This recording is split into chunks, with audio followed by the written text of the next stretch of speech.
ধর্মনগরে parcel delivery boy Prosenjit সরকারের রহস্যজনক মৃত্যু। ১৩ দিনের মাথায় গ্রেপ্তার বাকি দুই অভিযুক্ত। উত্তর ত্রিপুরার ধর্মনগরে পার্সেল ডেলিভারি কর্মী প্রসেনজিৎ সরকারের রহস্যজনক মৃত্যুর ঘটনায় অবশেষে পলাতক থাকা বাকি দুই অভিযুক্তকে গ্রেপ্তার করল ধর্মনগর থানার পুলিশ।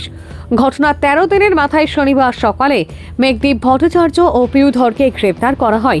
পুলিশ সূত্রে জানা যায়, মেঘদীপ ভট্টাচার্যকে চোরাইবাড়ি এলাকা থেকে এবং পিউধরকে প্রেমতলা দমকল অফিস সংলগ্ন এলাকা থেকে আটক করা হয়। পরে তাদের আদালতে তোলা হলে বিচারক ৩ দিনের জেল হাজতের নির্দেশ দেন। উল্লেখ্য, চলতি মাসের ১৩ তারিখ পার্সেল ডেলিভারি সংক্রান্ত বিষয় নিয়ে বচসার পর থেকেই নিখোঁজ ছিলেন প্রসেনজিৎ সরকার। পরদিন বাড়ির পাশ থেকে তার ঝুলন্ত মৃতদেহ উদ্ধার হয়। পরিবারের অভিযোগ, পরিকল্পিতভাবে তাকে হত্যা করে ঝুলিয়ে রাখা হয়েছে। এর আগে এই ঘটনায় ৩ অভিযুক্তকে গ্রেপ্তার করলেও পুলিশের রিমান্ড না চাওয়া নিয়ে তদন্তের ভূমিকা প্রশ্নের মুখে পড়ে। বাকি দুই অভিযুক্ত গ্রেপ্তারের পরেও একই প্রশ্ন উঠতে শুরু করেছে। গোটা ঘটনাকে ঘিরে এখনও তদন্ত নিয়ে অসন্তোষ ও ন্যায় বিচারের দাবি জোরালো হচ্ছে এলাকায়। ভানুচন্দ্রের রিপোর্ট, আসাম প্রাইম নেটওয়ার্ক। মনোগরে কিছুদিন আগে একটা ঘটনা ঘটেছিল। একটা ডেলিভারি বয়কে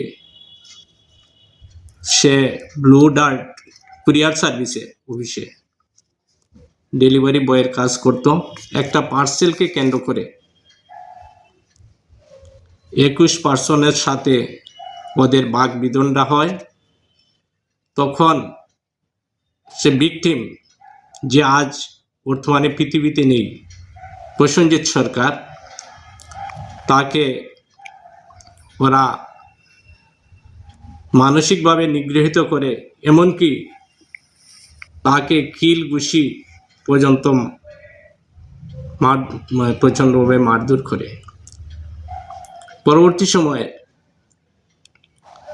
সে ওই দিনই ৭টা নাগাদ ওর বাড়িতে যায়। সেই বাড়িতে মোটরসাইকেল রেখে কোথাও বেরিয়ে যায়। তার পরিবারের লোকজন, বন্ধু, আত্মীয় স্বজন সবাই খোঁজাখুঁজি করার পরও তাকে পাওয়া যায়নি। পরবর্তী দিন সকালবেলা তাকে বাড়ির পাশেই এক জঙ্গলে ঝুলানো অবস্থায়, অর্থাৎ হ্যাঙ্গিং অবস্থায় পাওয়া যায়। তার ডেড বডি আবিষ্কৃত হয়। যে কমপ্লেন করেছিলেন ওর বাবা, উনি কমপ্লেন পিটিশনে লিখেছেন যে ওনাদের দৃঢ় বিশ্বাস পরবর্তী সময়ে ২১ পার্সনরা ওকে ফোন করে অজ্ঞাত স্থানে নিয়ে ফোন করে তাকে ওই গাছে ঝুলিয়ে দেয়। আপনারা জানেন, বিগত দিনে অর্থাৎ 18/12/2025 ইংরেজিতে ৩ জন ২১ পার্সনকে এই কেসে পুলিশ ধৃত করে এবং মাননীয় আদালতে ওদেরকে হাজির করে। ওরা ছিলেন সঙ্গীতা ভট্টাচার্য, সুস্মিতা ভট্টাচার্য এবং সৌরভ ভট্টাচার্য। 18/12/2025 ইংরেজি ওদেরকে অ্যারেস্ট করে কোর্টে প্রডিউস করে। আদালতে ওদের পক্ষে বেল পিটিশন দেওয়া হয়, কিন্তু আদালত বেল পিটিশন নামঞ্জুর করেন।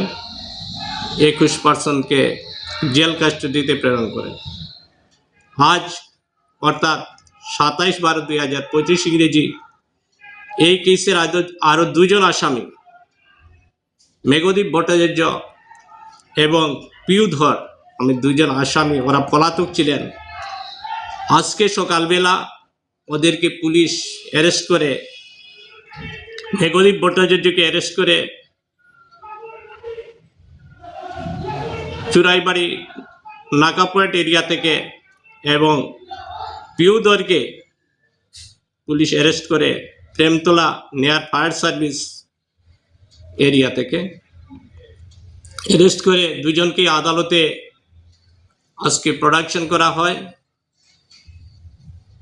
আদালত ওনাদের পক্ষে বেল পিটিশন দেওয়া হয়। আদালত বেল পিটিশন হিয়ারিং করার পর বেল পিটিশন রিজেক্ট করেন। তাদেরকে 30 তারিখ পর্যন্ত জেল কাস্টডিতে পাঠানো হয়। পুলিশ কি জিজ্ঞাসাবাদ করতে পারবে জেলে রেখে? হ্যাঁ, পুলিশ জিজ্ঞাসাবাদ করতে পারবে। ওদেরকে 2 দিন আদালত সময় দিয়েছেন। জেল কাস্টডিতে গিয়ে, জেলে গিয়ে পুলিশ 2 দিন ইন্টারোগেশন করার সুযোগ আছে পুলিশের। ওরা ইন্টারোগেশন করতে পারবে ওদের।